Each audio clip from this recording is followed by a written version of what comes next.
Hey, everybody. This is Josh McFall, the CEO here at the Huntsville Area Association of Realtors. Welcome to this week's episode of HAAR Talks. Glad you're joining us. I'm joined by my good friend virtually, Amanda Stinton from the National Association of Realtors. Hey, Amanda. Hi, good to see you. Thanks for being with us. Normally, we would be sitting in these chairs, but Amanda's in Chicago. And so we have the chairs in the background, Amanda, so we can pretend we're sitting there together. Amanda and I were able to work together on the sustainability advisory group for the past couple of years at the National Association of Realtors. And Amanda is the director of leadership and sustainability. Sustainability is one of President Leslie Ruda-Smith's priorities for 2022 at the national level. So we thought it'd be interesting for all of you to hear directly from Amanda. So Amanda, tell us kind of what you do at the National Association. Great, thanks. Well, first, thanks for having me. I really appreciate the opportunity to chat. Always appreciate an opportunity to chat with you. So a little bit about what I do at NAR. You said the two words, leadership and sustainability, and those two things go together and play together very well. I oversee our sustainability program as well as volunteer leadership opportunities that we have available. And I really oversee the partnerships and relationships that we have, not only with members, but with state and local associations like yourself, and with our industry partners and any stakeholders that are there. On the other side of things, we also work on a set of training for volunteer leaders that can often include themes of sustainability as well. And you do a fantastic job with it. I've been able to know you for a long time. So thank you for all that you do for us as locals and as well as for members. Oh gosh, thank So you. Amanda, I think you have a great presentation that I think you're going to show our members so that you can kind of give us an overview of what's going on. So I'll let you share your screen and take it away here for a few minutes. All right, thank you. Okay. So yeah, I'd love just to kind of give an overview of this big topic, sustainability. What does it mean? How does it affect real estate? Why is NAR focused on this? So I'm going to just take a few minutes today and give you a quick overview. First and foremost, this word is defined in a lot of ways by a lot of people. So it's important that we understand shared definitions. And for NAR, the two definitions that we really lift up are sustainability and resilience. In a nutshell, this is about communities, this is about business, and this is about keeping the realtor relevant in the transaction. So we look at sustainability, we think about meeting what we need to meet presently without compromising future needs for additional realtors, for families and friends, and so on and so forth. The resilience camp really focuses on how well we recover from disruption, some sort of weather event, disruptive experience. That's all framed in that resilience conversation. So at the national level, our sustainability program looks at a lot of different areas. We call them pillars. I'll dive into those here in just a minute. But in addition to those pillars, we have all sorts of different key initiatives. So some headlines for these key initiatives. Number one, a lot of people don't know, NAR is in the middle of 2 years in, rather, a 10-year sustainability and resilience plan. And again, from a business strategy standpoint, this is something a lot of companies follow and do and adhere by at this point in history. So we are also using that, following that lead and leading by example for our members through a 10-year plan. We have volunteer opportunities. Josh, you mentioned the Sustainability Advisory Group. That's our national volunteer opportunity within the NAR governance structure. And I'll talk more about that as well. We do an ESG and R report. You think, what does that mean? ESG is sustainability language for metrics reporting, environmental, social, and governance. We throw an R in there because we're realtors, and if we can get an R in there, that's a plus. But this one means resilience. So ESG and R report is a snapshot of our year. I'll tell you more about that. We also have research initiatives, and I mentioned partnerships with industry folks. So what are we doing this year? I mean, you called it. President Leslie Ruda-Smith has this in her priorities list, and I mentioned it's about communities. That's something that we certainly focus on and continue to support vibrant, healthy, accessible communities. Sustainability is a big part of that. So some highlights, we have this great joint initiative with the National Association of Home Builders called Home Performance Counts. I think you've seen it, but I definitely encourage your members to check it out as well. It's really interesting. And going back to that idea of a value proposition for realtors, the Home Performance Counts initiative pairs realtors and builders together.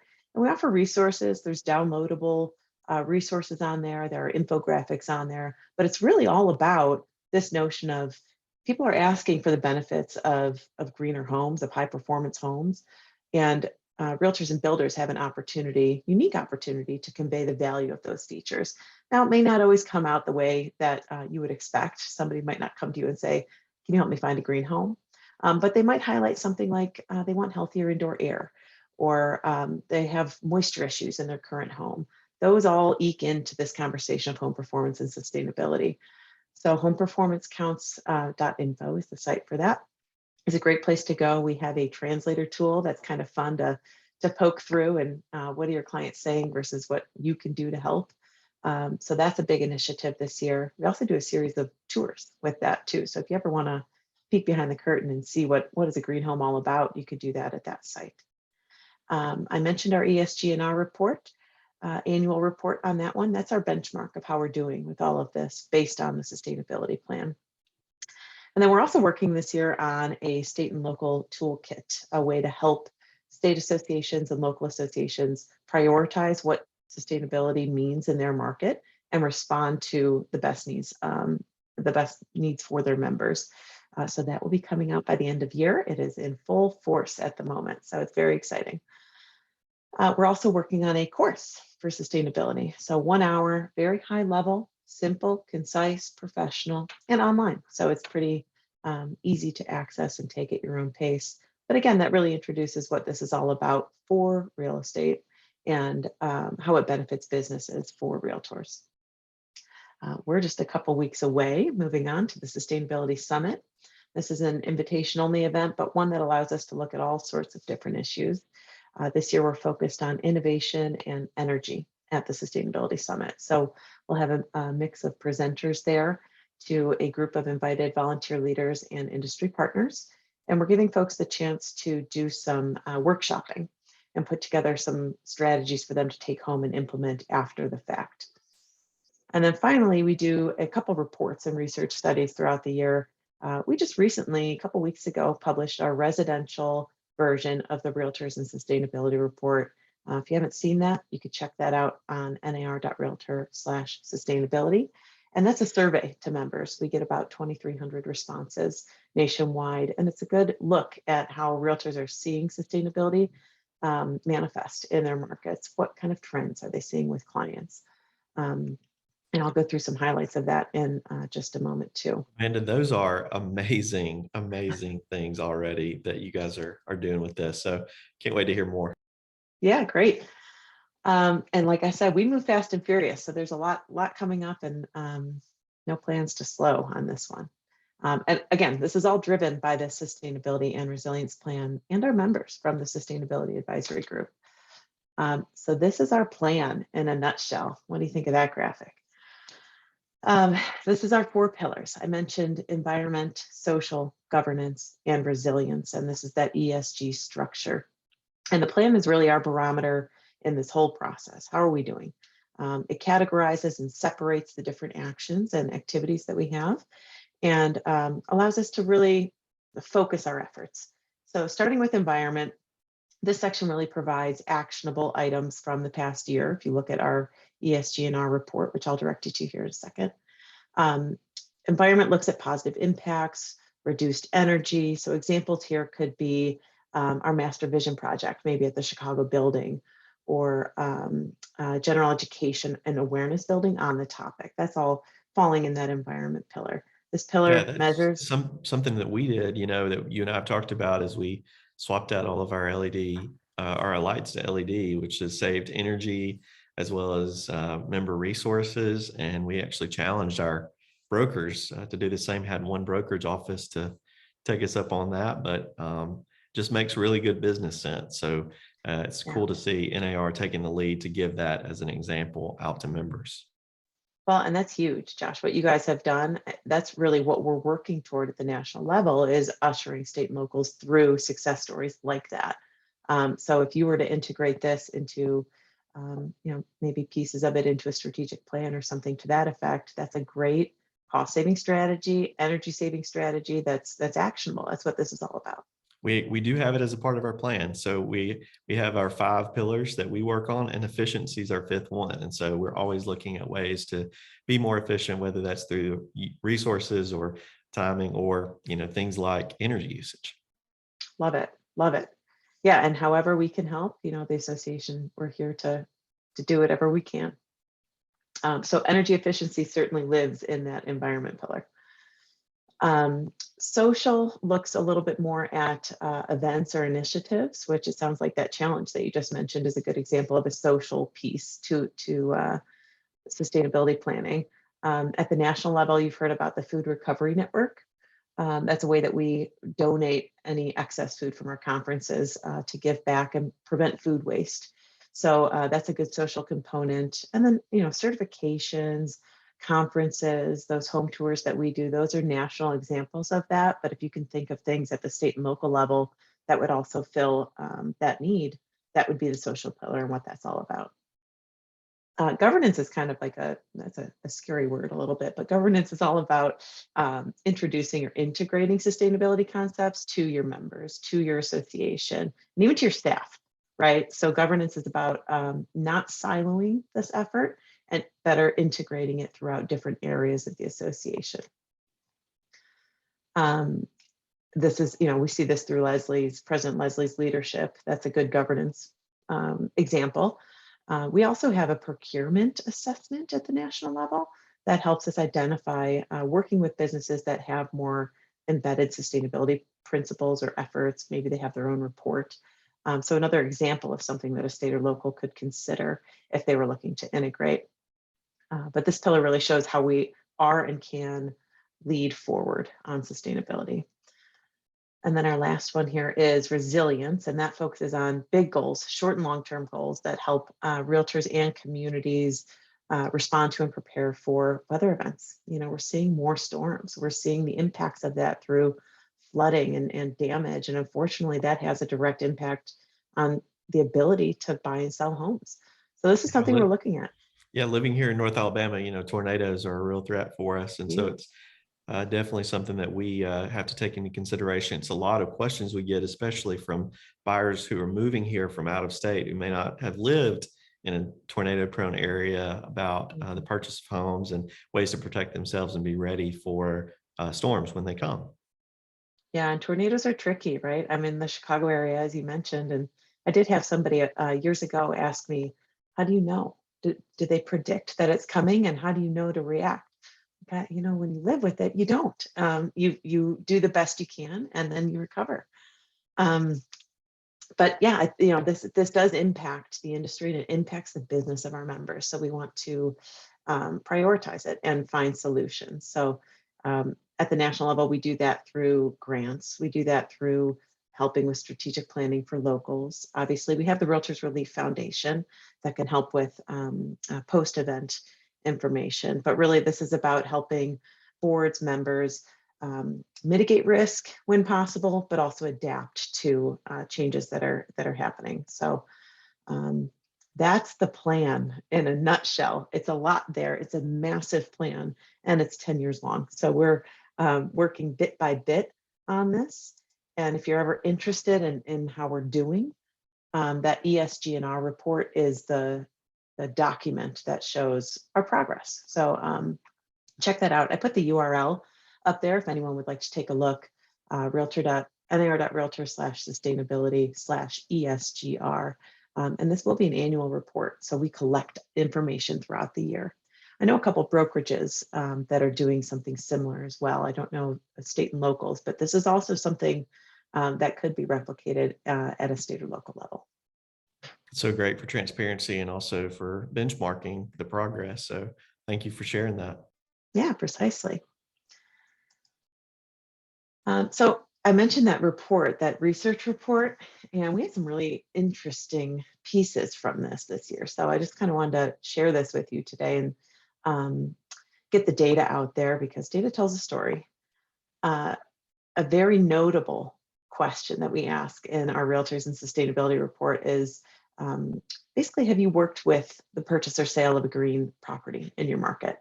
Last year in 2021, that number came back as 37%. 2022, it jumped up to 50%.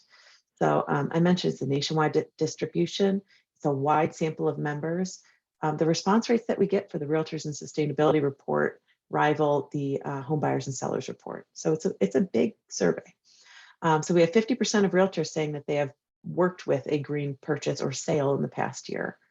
What helps them in that process? About 2/3 of them say that promotion of energy efficiency piques interest from clients and helps with the sale of the property.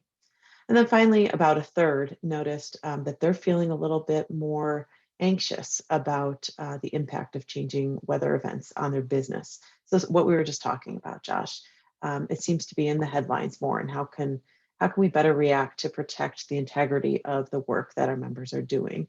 So we're doing some research on that later this year as well, to see how communities can bounce back after a weather event may take place.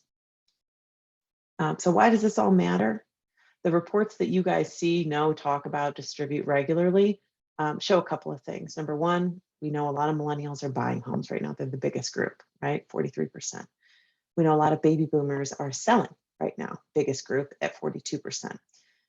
There's plenty of research and studies out there, which I won't bore you with today, that highlight those two generational groups as primary drivers in sustainability purchasing decisions, not only in real estate, but for everything, cars, home products, clothing, and so on and so forth. So we know that there's a prioritization of the benefits of sustainability to both millennials and to baby boomers. And I'm happy to dig into that a little bit more on what those priorities are, but I can also save that for another time. So that's significant. And what we see as that overlays into the generational trends report, why are people buying homes? You see, they want ease of use, they want durability, they want energy efficiency, cost savings, control, and comfort. Those are the three things that we usually bring up, and those all relate to a better performing home, to a greener home. We often see heating and cooling costs as a top priority for features ranking within the Home Buyers and Sellers Generational Trends Report. And all those colorful lines there you'll see actually represent different features that are considered important. And historically, this rings true. About 1/3 of buyers consider heating and cooling costs very important. So a realtor who can understand and speak about how that system performs and what a buyer can expect perhaps has a leg up, right, on other agents out there. So there's a lot out there. I threw a lot at you, but there's also some opportunities. So I've tried to distill it down here. So opportunities. It's great info for realtors to be able to share with their clients, though. You know, when we think about how this directly impacts their business, that was business building information that you just gave us. And you said that the report is available at nar.realtor as well at that URL. We'll try to drop that in the chat. Yeah, that'd be great. Thank you. Yeah, and you're right. The bottom line is understanding a little bit more about sustainability. It increases the value proposition that the realtor provides. The way people are thinking about their homes has changed. The way that we live in our communities is changing. So this better positions realtors to continue to be that knowledgeable professional resource through the home buying and selling process, and respond to the things that are maybe newer priorities for buyers and sellers. So what can you do right now? I call this realtor leaders. So this really runs the gamut. It could be staff, it could be members, it could be brokers. But think about this as a business, as a core business value, and how could it integrate in your own business modeling, in a strategic plan. Take a look at that homeperformancecounts.info site. You may be surprised the things that are on there. Oftentimes they're not linked to the sustainability conversation inherently. But when you look at it, you may think, you know what, my clients are asking me about this sort of thing. And that translator tool actually gives talking points for professionals and suggested benefits within the home to focus on, features and benefits to focus on. So that's a good opportunity, actionable item. We know that engagement on this in the local markets, this is a very market specific issue. So engagement on this can increase overall participation and interest. We know leadership on it. Josh, you just even doing this webinar today is showing leadership on prioritizing safe, vibrant, healthy communities. So that's a huge win. And then finally, collaboration. So I mentioned the home builders. We work with the MLS, CMLS on some items, the DOE, Fannie and Freddie. There's all sorts of partnerships that are underway. And then working with the municipalities is a great way to get a leg up on the local level. So this is everything I just said distilled into go do them items. Education, like I said, is available. We have our green designation at the national level. It's an online program or live. There are grant opportunities for state and locals, and you've done some of those grants, I think. Yes, we're actually underway with one of them. We got an exciting announcement coming in the next couple of months on a placemaking grant. Excellent. Great, great. Yeah, there's great opportunities. And it's always fun, I think, to look at the stories, the case studies, what people have done, really creative use of space, and just kind of makes a fun spot, for folks to use and engage with. Yeah, ours for preview, ours is kind of an adaptive reuse. So we're really excited about it. So we'll, for the teaser, we'll actually announce it at our Realtor Serve Week, which is coming up the week of June, I think 12th. So the National Serve Week, we're doing a local one here, and it's a part of that initiative. So. Oh, I'll be eager to hear. I'll keep an ear to the ground. And then, the final actionable step is strategic planning. That's a big word to think about. But I think, as I mentioned before, you integrate this, you don't silo it. So how can that happen? And that state and local toolkit that we're coming out with later this year can help leaders think about that, whether it's at the state or local level or at the brokerage level. So that's the sustainability efforts in a nutshell. You already gave a shout out to the advisory group, but for anybody looking to get involved at the national level in the volunteer leadership side of things, our sustainability advisory group is a great way to join the conversation. Even if you don't sit on it, you can always come and sit in a meeting. So we meet in Such a fun group of people too that are so passionate about it. Yeah, it's a great group for sure. That's awesome. Well, Amanda, thank you so much for all this info that you've shared today. That's Amanda's contact info. If any of you want to reach out to her, I'm sure she'd love to hear from you. So accessible to members, and thank you for all of that that you've shared with us. So thanks everybody for watching this week's episode. Hopefully, if you like what you heard, you can take and share this with your offices or with your clients to talk about how this information can benefit them. I would love for you to click share and get the word out with that. Amanda, it's always good to see you. Thanks for Likewise. Zooming in this morning with us. So until next time, everybody, I'll see you on HAAR Talks. Thanks for having me. Bye-bye.